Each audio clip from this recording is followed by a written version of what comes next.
We are catching up with Rain Games here at the ID at Xbox Showcase, and well, you're showing off your very recently announced new game, World to the West.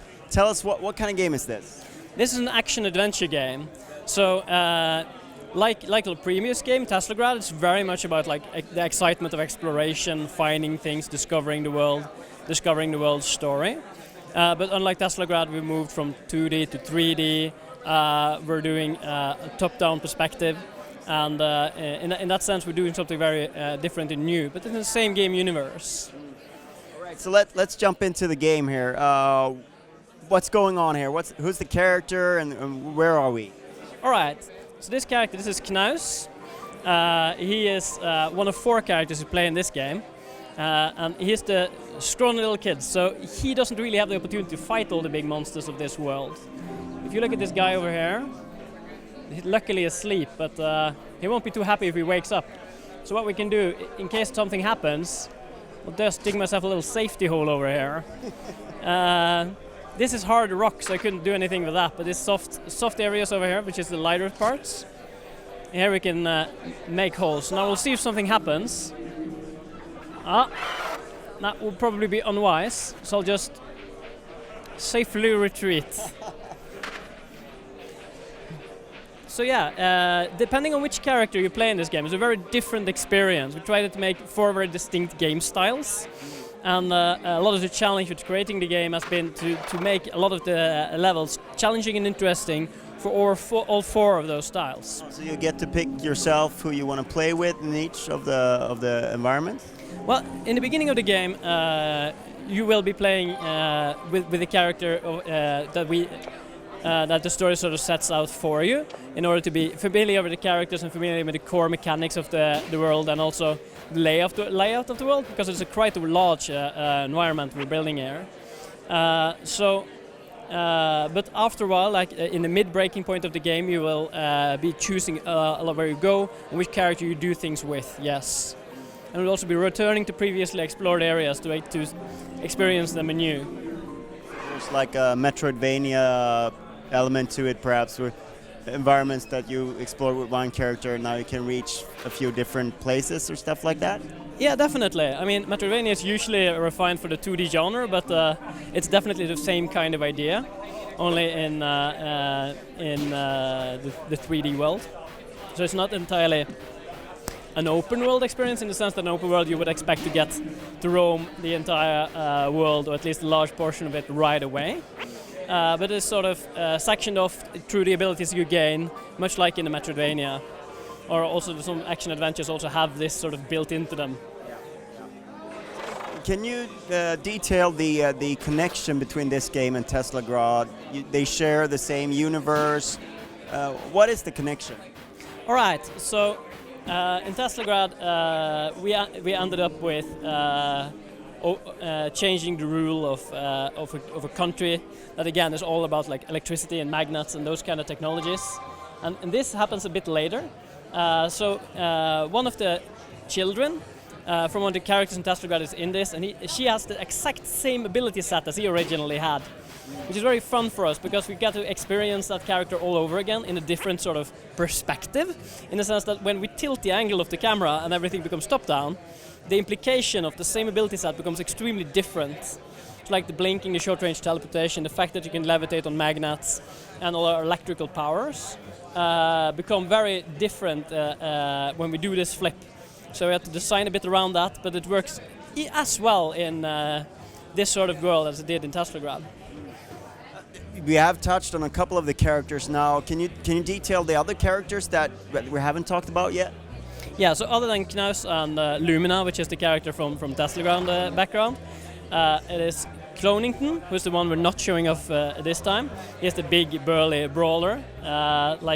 Imagine an English lord and strongman, with sort of all the bravado that goes with both those things. And he sort of he fights this environment. The way he solves problems is usually just to wail on them, and to him it's very much of a brawler game. So in his design, it's very much of making a good and interesting to and fro with the enemies, not only like engaging them or having them engage you, but sort of getting knocked back from them and re-engaging and having like an interesting experience with every single enemy you meet. And with Terry, she is all about controlling, like taking over every single monster in the game. Even in boss fights, she's able to mind control any living creature and use it as long as she's able to knock it out a bit first.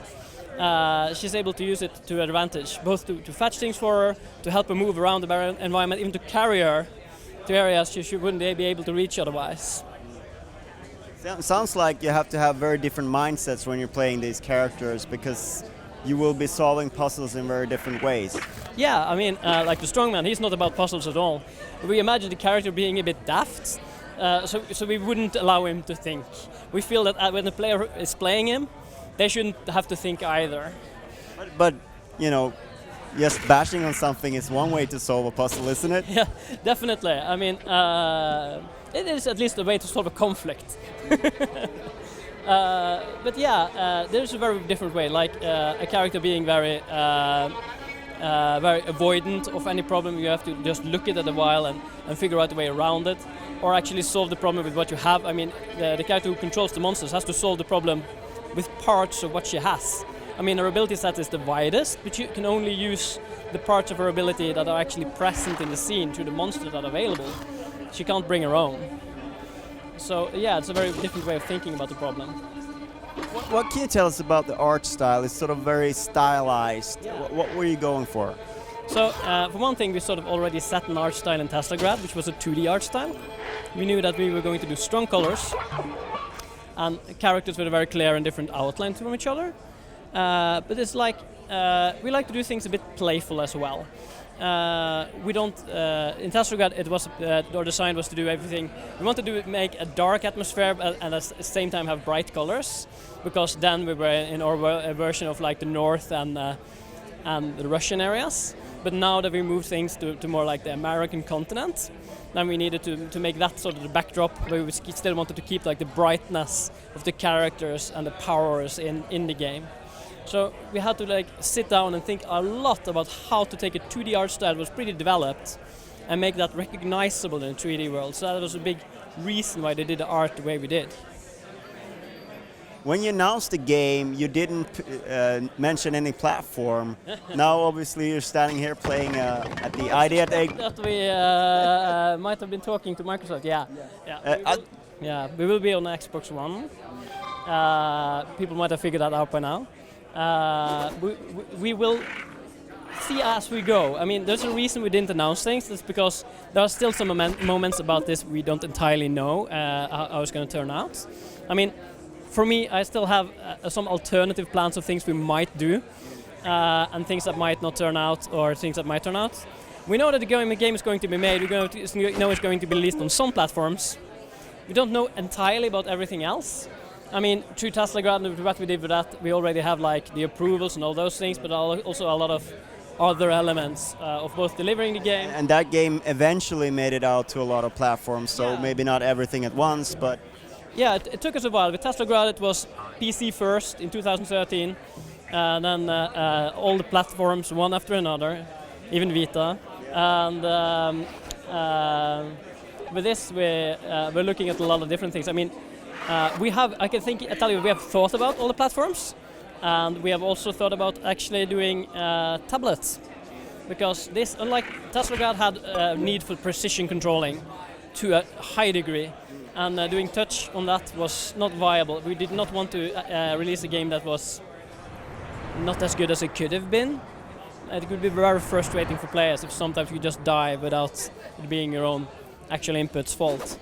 But with this game, there is some more leeway in the sense that it is an analog input in the first place, and that means that those kind of platforms become something we can look at again. But still, we're not making any promises at this point. Sounds good. Thank you so much for your time. Yeah, thank you.